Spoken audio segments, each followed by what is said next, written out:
We worked together in the early 90s. We always talked about, starting a business one day. More than just a security company, more of a public safety company.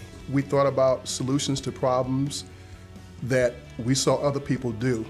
Security company that also trained corporations, because nobody trains corporations. Your people, your employees who are on the ground right there when the incident happens, those are the first responders. So we train people to deal with that first 5 minutes, because that first 5 minutes you're on your own.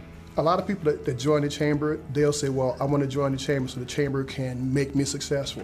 That's not the purpose of the chamber. The chamber gives you the opportunity to be successful. And if you're a chamber member, if you don't go to buy the big O, what's the purpose? That is the basis of our success. I'm going to be honest with you, okay? That put us on the map. It's an incredible recognition, it really is. I mean, to be in business going on 4 years and get this kind of recognition is huge for us. And they can catapult us into other areas and even outside of the state of Nebraska.